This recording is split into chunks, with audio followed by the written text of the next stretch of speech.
นี่ทุกคนปึ๊บนี่คือแบบ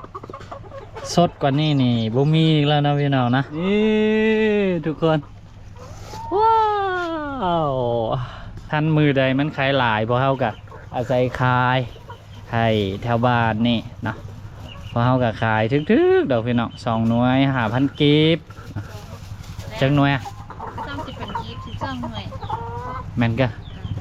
นี่12 หน่วยเนาะพี่น้องเนาะ30,000 กีบกับประมาณเกือบ50 บาทนะจ้ะถ้าถ่าย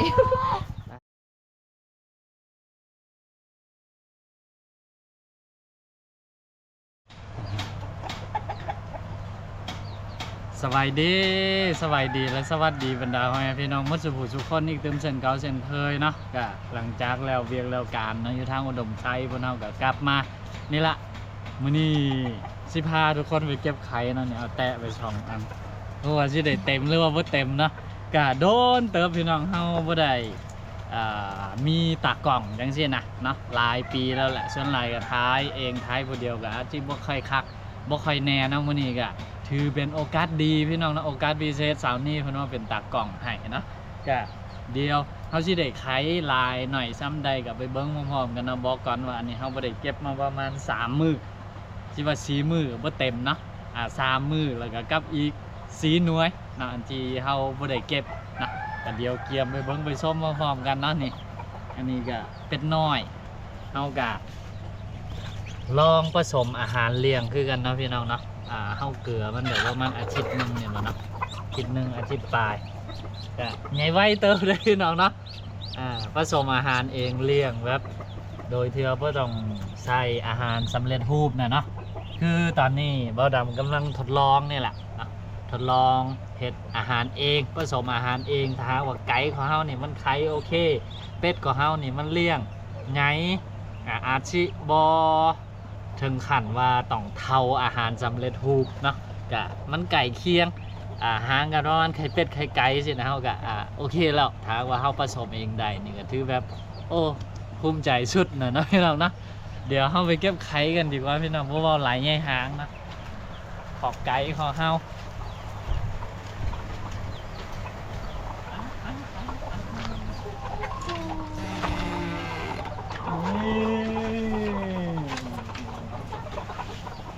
จ้าตื่นนะทุกคนนะนี่ทุกคน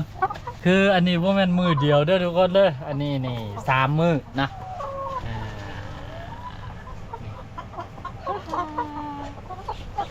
นี่กล้องซูมมาดูเลยครับนี่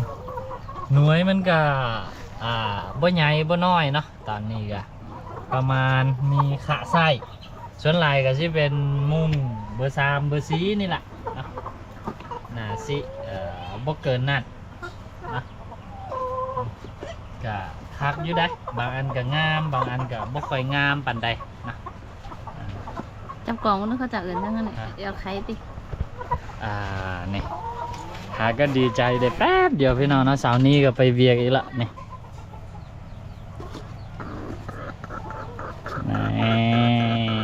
นะปึ๊บนี่คือแบบสดกว่านี้นี่บ่มีอีกแล้วนะพี่น้องนะนี่อันนี้หอกทำอิฐเด้อพี่น้องเด้อมาเบิ่งหอกที่2อันนี้มีอยู่2 หน่วยเนาะบ่ฮู้ว่าไขมือได้ล่ะพี่น้องว่าอันนี้นี่3 มือเนาะนี่นะอันนี้นี่เอาใหญ่อยู่อันนี้นาสิประมาณราวๆเบอร์3นี่แหละนะก็ส่วนลายกับเบอร์3 เบอร์4พี่น้องมันบ่ใหญ่ปานใดนะนี่ใจเย็นๆแม่เดี๋ยวเก็บแล้วเราก็ค่อยอันนั้นก็ได้ฮะเขาจะเอาขายเอาจักหน่วยเอา30,000เดี๋ยวจักหน่วย12เดี๋ยวให้สาวนี้เอาอยู่นี่เอานะพี่น้องนะเขาจึงหู้ว่ามันไปแตะ1แล้วก็สิอันนั้นเท่าใดนะ โอเคพี่น้องนะ กับแซก จังหน่วยอ่ะ 12 หน่วย ภาษาอังกฤษให้ผู้เคยขายอันนั้นเนาะพี่น้องเนาะอันนี้แตะหนึ่งเด้อแล้วก็เบอร์หนึ่งเก็บอันนี้ออกแล้วก็เฮากะสิยกแตะนี่ออกไว้แล้วก็ใส่แตะใหม่เลยเนาะจังสิได้ผู้จำนวนมันว่ามันเท่าใดอะนะกะนี่แหละเลี้ยงขั้นมือใดมันขายหลายเพราะเฮากะอาศัยขายให้แถวบ้านนี่เนาะเพราะเฮากะขายทึกๆดอกพี่น้อง2 หน่วย 5,000 กีบจังหน่วยอะ 30เป็นกีบ12 หน่วย แม่นก็นี่12 หน่วยเนาะพี่น้องเนาะ30,000 กีบกับประมาณเกือบ50 บาทนะจ้ะ ถ้าขาย นะทุกคนนี่ตอนนี้ก็แตะนี่เนาะเขาก็สิเอาออกเลยพี่น้องเอ้ยอึ๊บเด้อทุกคนอันแตะนี่ปะไว้ก่อนเพราะว่ามันเต็มแตะแล้วก็เข้าออกไปแล้ว12 หน่วยนะตอนนี้มาเก็บต่อไปพี่น้องนะผลผลิต3 มือของเขา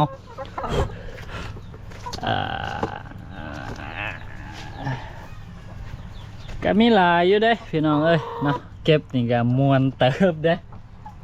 นี่ปึ๊บนี่โอ้นี่ใหญ่เด้น่าจะประมาณเบอร์3ฮึบหอกต่อไปนี่ทุกคนว้าวนี่อุ้ยนี่ปังน้อยก็เริ่มใหญ่ละเพราะว่าช่วงแรกๆนี่มันไข่อาจสิบ่ใหญ่ปานใดไก่เฮากะความจริงก็ไข่มาโดนแล้วแหละแต่ว่ามันมาป่วยมานั่นน่ะหน่วยนี่น่ะปากกายาวทุกคนนะหน่วยปากกายาวมันมาป่วยมานั่นแล้วก็ต้องได้มาฟื้นมาเล็งแล้วก็ช่วงเสาร์นี้ผ่าตัดเนาะเฮาก็บ่ได้ดูแลมันก็บ่ไข่นะก็เริ่มกลับมาดูแลได้ประมาณอาทิตย์2 อาทิตย์ก็จึงกลับมาไข่อีกนะว่าไก่ไข่เนี่ยมันต้องได้ดูแลเอาใจใส่อย่างตอนเนืองเนาะถึงไข่คันถ้าหากว่าอาหารขาดไปมือนึงน้ำขาดไปคาบนึงสิก็คือแบบบ่ได้ละโย่เดี๋ยวหลายเติบได้ออกสุดท้ายไปแปว มันอากาศร้อนว่ะพี่น้องนี่หัวสุกอยู่นี่นะนี่อาหารกะใช่แล้วพี่น้องเนาะเฮาผสมเองเนาะต้นทุนมันกะสิเอาไข่กว่าอาหารสำเร็จรูปทูบที่เฮาซื้อเนาะการของฮอนเดฮอนว่าเนาะ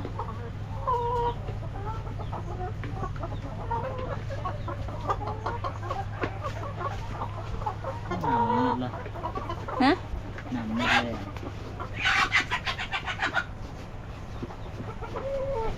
เดี๋ยวจักหน่วย ไม่รู้เหมือนกัน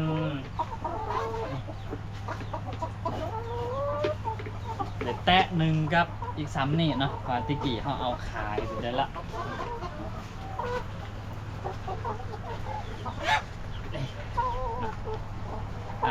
อันนี้แตะหนึ่งแล้วก็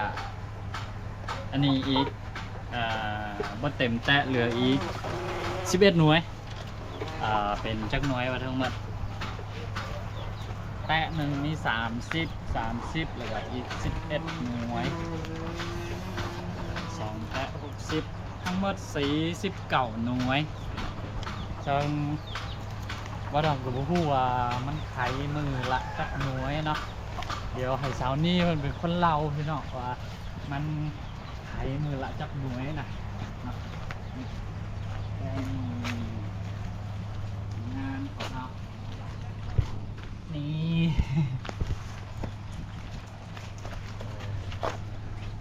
เป็นหน่อยก็น้ำดีน้ำดัก เป็นหน่อยก็อยากกินข้าวละแตะหนึ่งกับอีก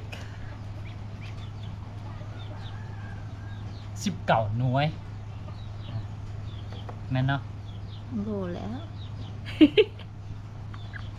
แมนแตะหนึ่งมี30นะ อ้าวไอ้มังแฮบตัวหน่อยเอาแถวมา นี่นะ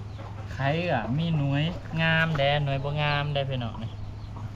ใส่เขาขายกันขายเป็นแตะนี่ก็แตะเท่าใดอะ โอ้แต่อันไข่มันมีช่องอันนั้นนะแต่ว่าเอาไปค่ายชั่วมือนี่แต่อันนึง75,000ของค่าย แตะหนึ่ง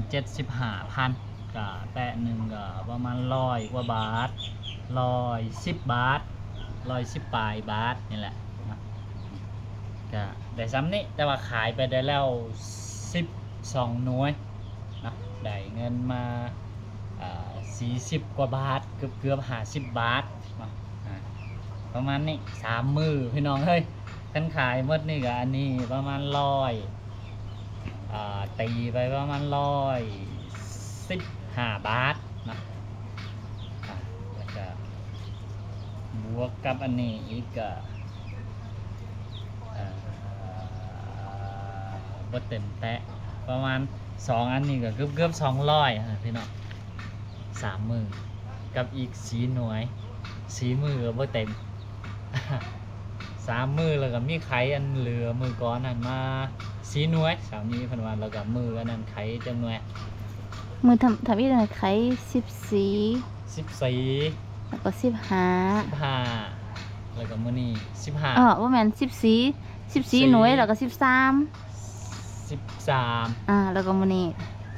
มีมือ 15 แม่นมีมือ16เด้ก็มี 14 บ่อันหนองนาไล่มัน 13 3มือก้อนแล้วก็มืออันก้อนหั่นน่ะ อ้าว โอเคเอาไหมอันน่ะมันมี4มือเด้ตั้งแต่อายมือพุ่นหั่นน่ะอันมันขายน่ะถ้ามีถันขายอัน14มือต่อมาหั่นแม่น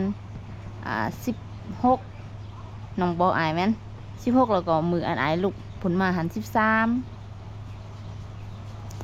16น้องเอาขายก่อนแล้วเด้เฮ็ดเหลือ4หน่วยหั่นเด้เหลือหั่นเด้เหลือ7หน่วยหั่นเด้ 16 14 13แล้วมื้อนี้แล้วอายว่ามันหวนเด้แล้วมันบ่ขายติหั่นน่ะ 15พูดเลยนะก็ประมาณนี้พี่น้องก็บ่ฮู้คือกันเนาะว่ามันไขแท้ๆเฉลี่ยมื้อละเท่าใดแต่ว่าตอนนี้คือยังบ่ทันครบโตเธอคันตีเป็นเปอร์เซ็นต์ก่อนเนาะสมมุติว่าคือมื้อนี้เนาะไข15หน่วยไก่เฮามี23โตก็ยังเหลืออยู่8โตเดี๋ยวบ่ไขนะคือมื้อนี้เนาะก็ไขแล้ว15โต15 8ครึ่งหนึงก็ประมาณ75หรือว่า60-70% นี่แหละที่มันไขเดี๋ยวนี้น่ะเนาะคือเฮาก็อยากให้มันไปฮอดประมาณ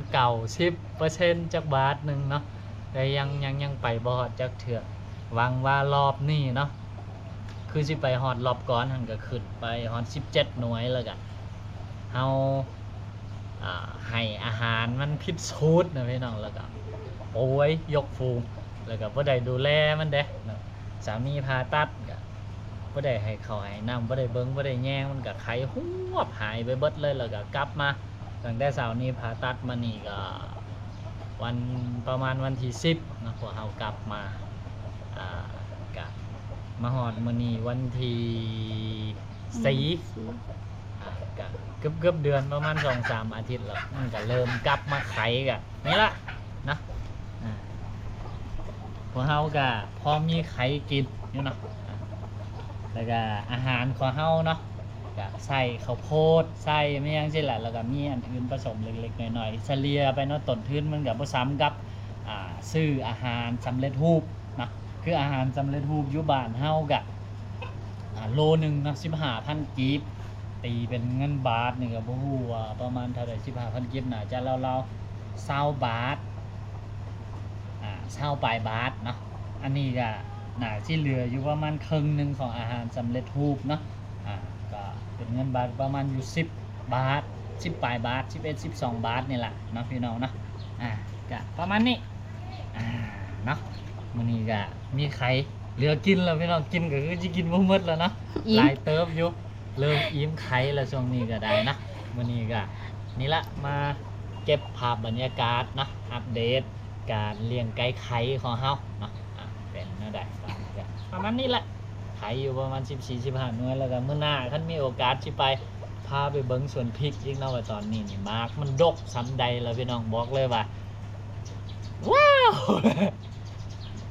นะอย่าประมาณนี้สำหรับ EP นี้ขอตัวลาไปแล้วพี่น้องนะพบกันใหม่ EP ต่อไปขอบบุญขอบคุณขอบคุณขอบใจพี่น้องให้พี่น้องมาทุกคนที่คอยติดตามและให้กำลังใจสำหรับ EP นี้